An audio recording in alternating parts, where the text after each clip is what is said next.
There are places in America where the past refuses to stay buried, where history doesn't sit quietly in books or museums, but lingers in the air, where it seeps through floorboards, settles into dark corners, and waits. These aren't abandoned buildings. They're not crumbling ruins sealed off from the public.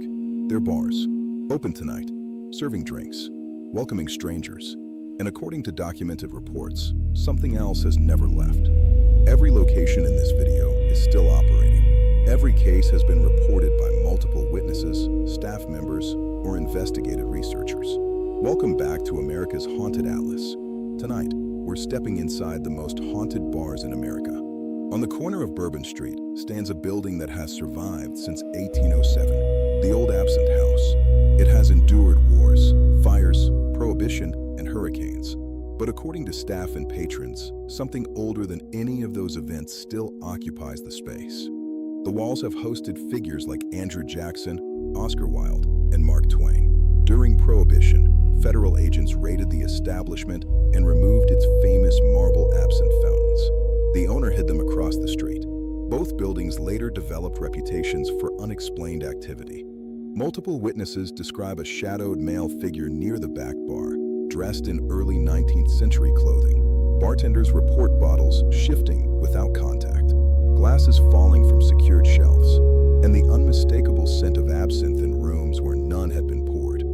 Former employees have described hearing their names whispered while closing alone at night. Paranormal investigators have recorded unusually high electromagnetic readings in the lower level. The Old Absinthe House remains open today. Visitors still drink at the same counter where these reports continue. Opened in 1854, McSorley's Old Ale House is the oldest Irish saloon in New York City. The sawdust still covers the floor. The potbelly stove still warms the room. The wishbones from World War I soldiers still hang above the bar. Founder John McSorley died in 1910, yet witnesses over decades have described seeing a man matching his appearance standing quietly near the bar late at night, before vanishing when approached. McSorley's feels suspended in time. For some visitors, that suspension feels like nostalgia. For others, it feels unresolved.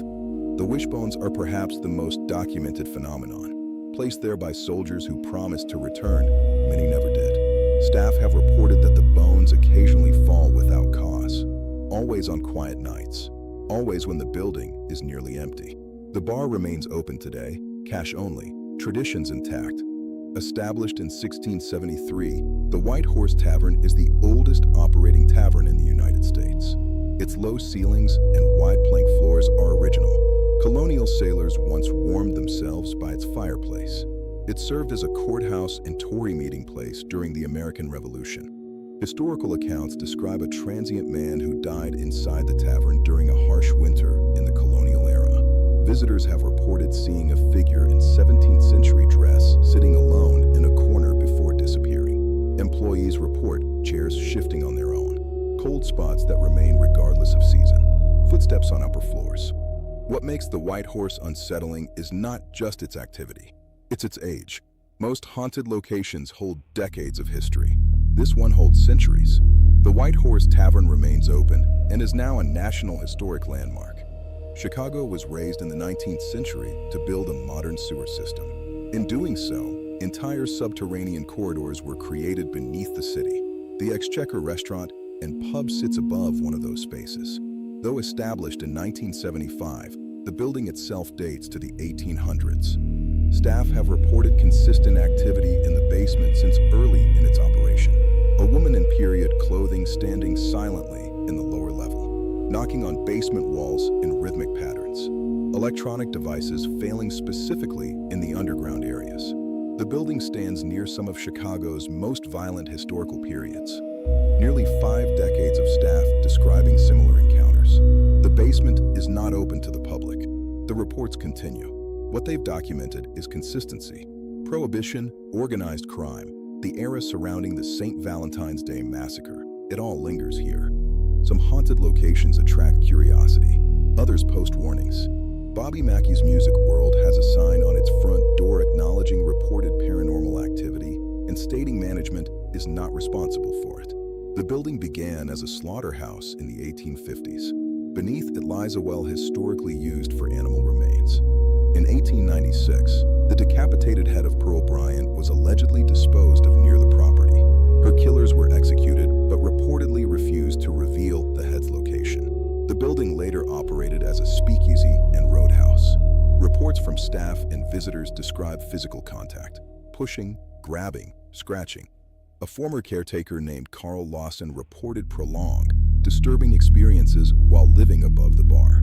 Audio anomalies have been captured and reviewed by multiple independent investigators.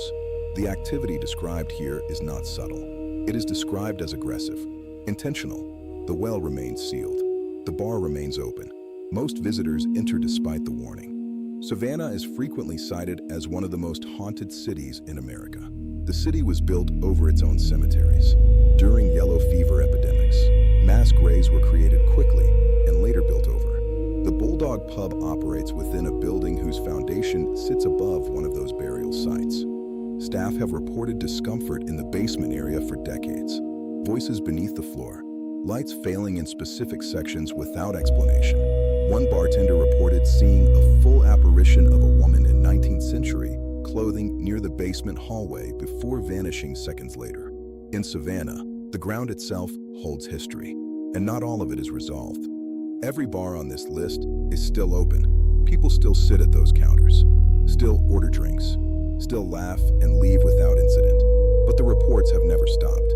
Independent witnesses, consistent descriptions, the same figures, the same sounds, the same feeling of being observed. America has a long memory. Not all of it lives in archives. Some of it remains exactly where it happened, in dim corners, in back rooms, in basements sealed from public view. The question isn't whether these places are haunted. The question is whether you would sit down, order a drink, and find out for yourself. Subscribe to America's Haunted Atlas. Until then, stay curious, stay cautious, and stay haunted.